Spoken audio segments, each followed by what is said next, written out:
We have with us Abdullahi Dania. He's a public affairs analyst and he's joining us via phone. Good morning to you, Abdullahi.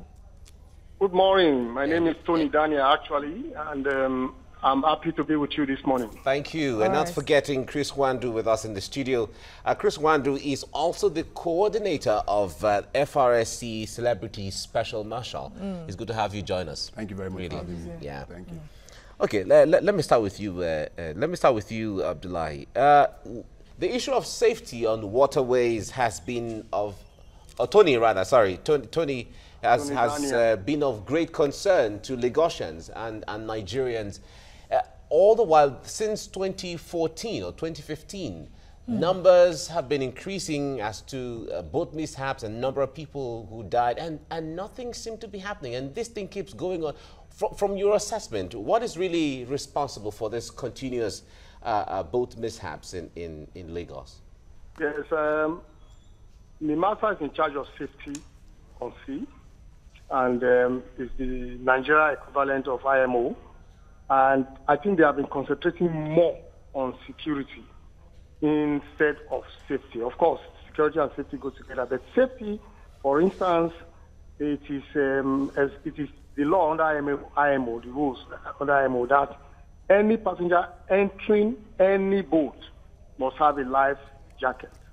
And there must be a safety officer on that boat. But we don't have that here. The master is not implementing that. Lagos State Ferry is not also implementing that. It's like anything goes. We've recorded a lot of accidents on the water, in our waterways. And we have the Nigerian waterways.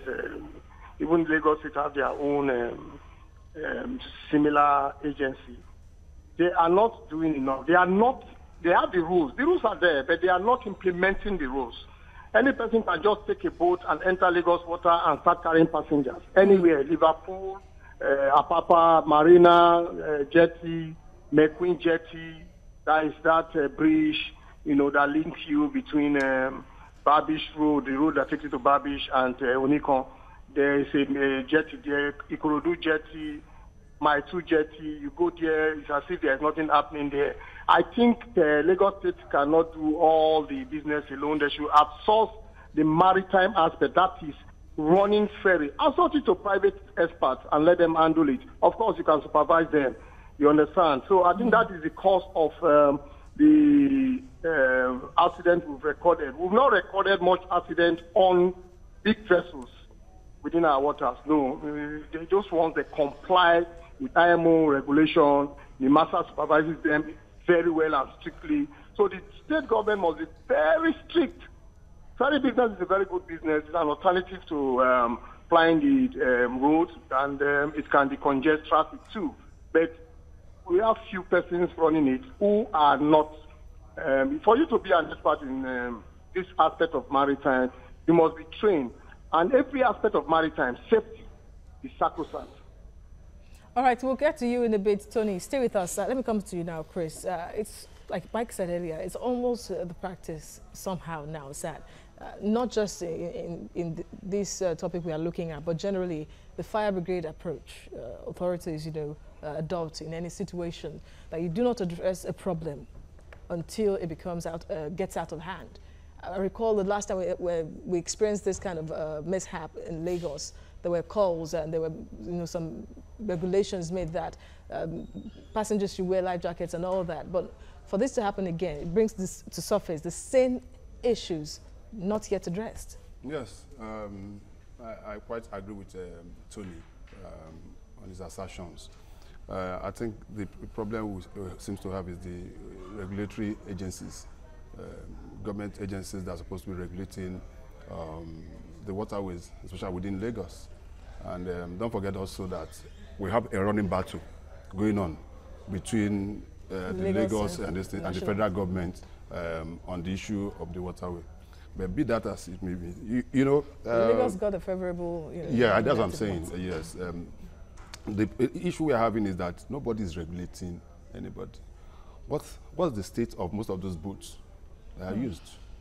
Who is checking that? Those that are driving the boats and piloting the boats, how well trained are they in case of emergency? Are they also using the safety apparatus that are supposed to be, when you're driving a car, you use a seat belt. They are supposed to wear life jackets. Then do you also know that most of those passengers, nobody knows them. Once they drop into the sea, you start looking for them. You don't have manifest.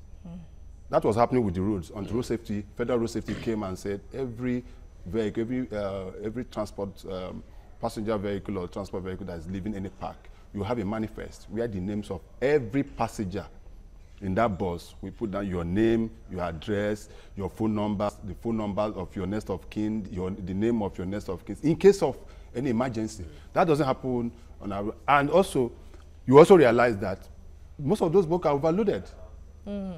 There are boats that will be for capacity of about 5-7 people. You see about 20 people on that boat. I can't remember the last time I took in the 90s when I was working at Apapa. I was taking the boats from Apapa. Instead of you coming on the boat, just take a boat just by Liver Brothers. Then just go to Marina. Within 15 minutes, you are there. You're there. But I dare not try that again because of the kind. So that is the problem we're having, and there are supposed to be designated routes for movement.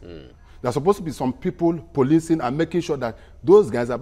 Most of them just get most of these very, very powerful engines that move those boats at a speed that you can. It's not not supposed to be a rest. So all those things are supposed to be regulated. How many this kind of vehicle, the kind of boat you are using? This is the speed limit you should have on this. But you see them, because of they want to make ends meet, they want to. You see them powering and moving like flying boats and the rest of them. When it happens, and that, most of the time you see those driving it just escaping, and because they can swim. Most of the passengers don't know how to swim. Just like in August. They don't, just, yes, all right, let's get to Tony. Tony, let me bring you up in here. We spoke to some people following the incident that happened last Wednesday. We spoke to some people. The members of the union said that sometimes passengers can be in a hurry, so much in a hurry that sometimes they don't want to write down names in the manifest and then also put on life jacket or life vests and all of that. So when it comes to instilling those preliminary regulations and standards, how should we reconcile the fact that passengers are so much in a hurry and cannot have the time to uphold that, and then they who are supposed to ensure it happens? Sorry, please. No matter how much in a hurry a passenger is, you must comply with the rules you have made. It's just like what my brother have said. If you are entering a vehicle, for instance, you must put your manifest, no matter how much in a hurry you are. So the same thing. The union that are talking to you are union of operators of ferries. The state government can make money from this thing. You regulate it and put prerequisites for those that will operate. That's one, you must have a ferry that is this. Your ferry must have so. And there must be an agency that will ensure that you comply with this prerequisite. And if not, then you are not qualified. Because if the waterway is properly organized, the debris and the wrecks are removed from the water, because there are a lot of wrecks there. You know, what the state government can do is to take permission of the federal government, because actually the sea belongs to the federal government, it's only exclusively. Now they can take permission that we want to do this. The federal government will grant it. They don't need to fight. We want to, the water, when we're not talking of offshore. Offshore is international waters. We are talking of shore. That's the water that leads to the land, the water close to the land. That's why I call it waterway. So you regulate it. The state can regulate it.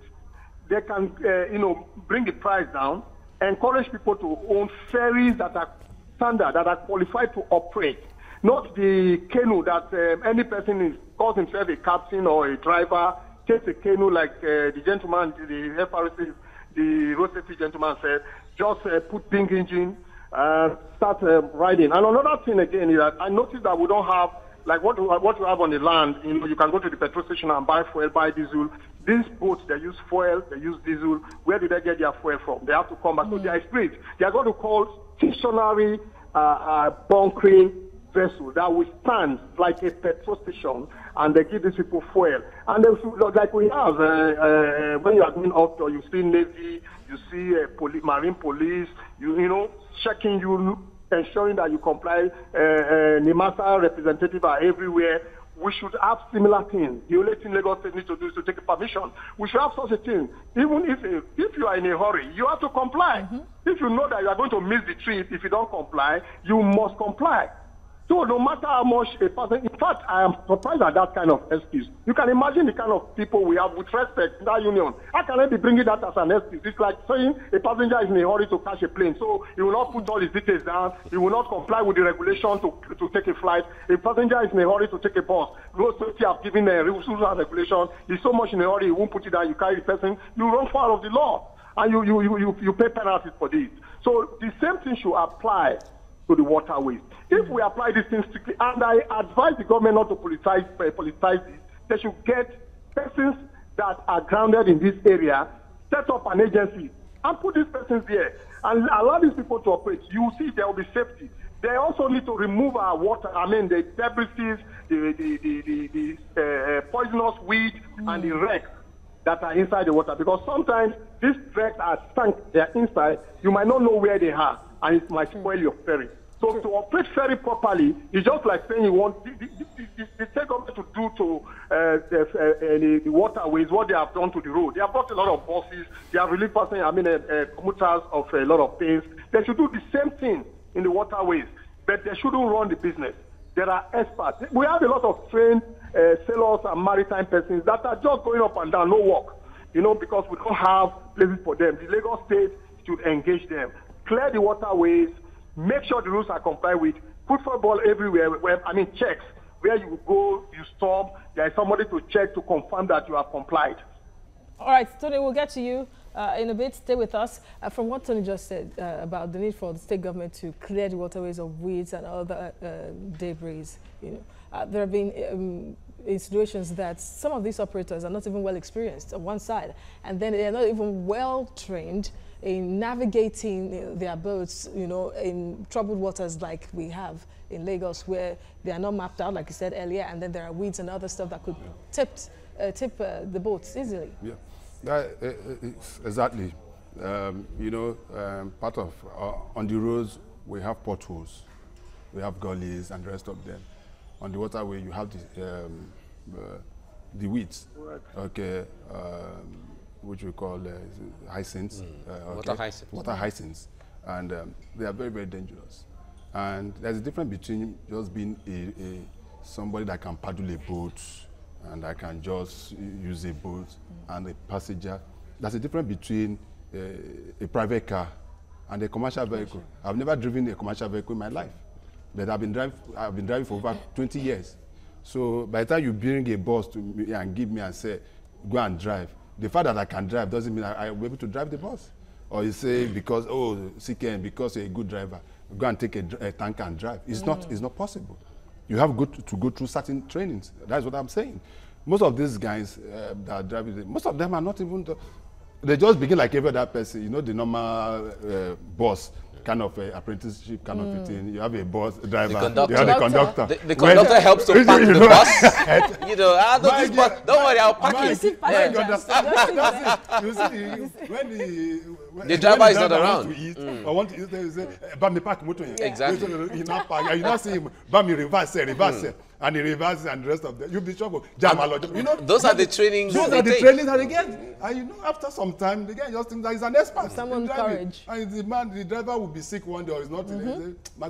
Just go with that vehicle, and the guy leaves and he doesn't even know to go through the rudiments of it. Now in Lagos, I know that there is training school for drivers. Where we're supposed to. Yeah, there are. I know there are. Okay, because of the kind of thing I do. Even road safety, and VIO, before you get your driving license now, you have to go through certain tests. That's what it's supposed to be. Yeah. It's not like before that I just give as that my passport, help me go there and collect. I think that regime has that regime has gone. The same thing we need to do with our waterways. It has to be regulated. Don't forget, apart from road, air, the next available means of transportation is water. Because the train is no longer there. The trains are just here and there. And so interestingly, Lagos, them back interestingly, Lagos is dominated by body of water, like 25%. Very, very. Lagos for Lagos, most people even prefer to go by water. There are some people that prefer that because when you hit the waterway, there's no hold up, there's nothing like you have during the roads and the rest of them. All right, Tony, let me come to you on this. Before we go, families that have lost loved ones in this kind of boat mishaps, what kind of compensation does the agencies and all of that give to them? Well, if the boats are not insured, it will be difficult to get compensation. And they are not government boats, they are private boats. So they can take a suit against the operators, but I don't know how the operators will get the money to compensate them. Now, for you to take a vessel, for instance, even be one of the crew of the vessel, there are certain mandatories. We call them mandatories. You must know how to fight fire. You must know how to apply first aid. You must know how to swim. You must know how to help somebody. And I hope you know that it's a criminal offense for you to be on the sea and another, maritime equipment or boat have issues and they call for help and you refuse to help. It's a criminal offense under the maritime law. Now, having said this, every ferry must have an insurance. We have good insurance company in Nigeria. Every boat under the IMO must have an insurance. If you don't have insurance, you will not be allowed to operate. You know, that is why when you have issues, the insurance pays. You know, we should apply that to ferry. And this canoe thing, in order not to put people out of job and increase criminals, what we can do is to call them together and give them training, you know, and put them through on out of. Some of them are natural swimmers from Niger and Niger related areas, so they swim naturally. Just take a boat. Most of the operators of the boats we have from Ikorodu, and I also got to know as a consultant that there's one person that is monopolizing a ferry operation in Lagos. It shouldn't be like that. If we are interested in safety, if we are interested in decongesting traffic in Lagos, we can exploit ferry. The only thing we need to do is organize it very well, clear the routes, and mark out routes, just like they have route on road. You can mark out route on the waters, you know. So then make stoppages where if you are going from Ikorodu to CMS, for instance, there is a place you must stop on your way for checks. If you have such things, just like we have for other vessel and maritime equipment, it will reduce accidents, it will enhance funds for the state, it will create employment. Okay. All right. Thank you, Tony. Chris, yeah, we can continue to suggest, you know, what to do every time, most usually when things happen like this. But then it seems to be about implementing recommendations made or committing yourself to the commitment already made. Yeah. You believe so? Yeah, I agree with you. Not only that, we also should up our enforcement mechanism. Those found culpable should also be prosecuted. I think that's what we should be doing. Those fine people, if there's somebody that has a boat and after the investigation you find out that the boat was not water-worthy and the rest of them, the owner of that boat should be arrested and prosecuted. That will serve as a deterrent to other people. The same, it happens with airline. At times, where you have seen in this country where an airline crashes and they stop the airline from flying.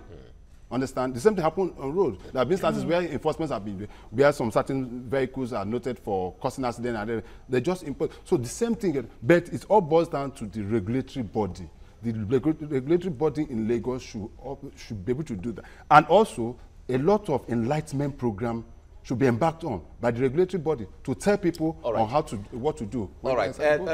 Tony, let me ask you this before we go. What kind of sanctions for boats or for agencies that accidents happen under them, what kind of sanctions should be meted out to them to act as deterrent? Maritime is peculiar, but there is no regulation yet. Well, I don't know of any. That is those boat ferries operators. I don't know. You can see the union talking, you know, but I don't know whether there are rules. So the agency needs to be created yet. I doubt if there's any agency existing now. Now, what we can only do is negligence against the. We apply the normal law since it happened within our territorial waters. So we use our law. Negligence on the part of the operators. The families of the deceased can take issues up with the operators. you know, and it might end up being a waste of time because there is no insurance in place, and I don't know how the operators would be able to pay that kind of money. And the agency will come up with rules and regulations and make room for criminal prosecution, like Chris suggested. I agree with him. Then make room for sanction. Then even when it is properly organized, there will be room for you must make it compulsory for them to take insurance, comprehensive, to cover all parties. And collision is not too much occurring too much here, but then you also make room for pollution, because when the operation starts, it must be highly regulated, like the train for railway is regulated, so that since you are using almost the same route to avoid collision, that one is more disastrous because it is involving two boats, and the casualty must be too much. Yeah. All right, Tony Idenia, thank you so much for coming on the program and talking to us on this. Thank you so much, and good morning. Thank you. Good morning to you. And Chris Kende today. Thanks for having me. Thank you very much. Coordinator of the Yes. FRSC Celebrity Special Marshal. Thank you very much for coming. Thank you very much. Right.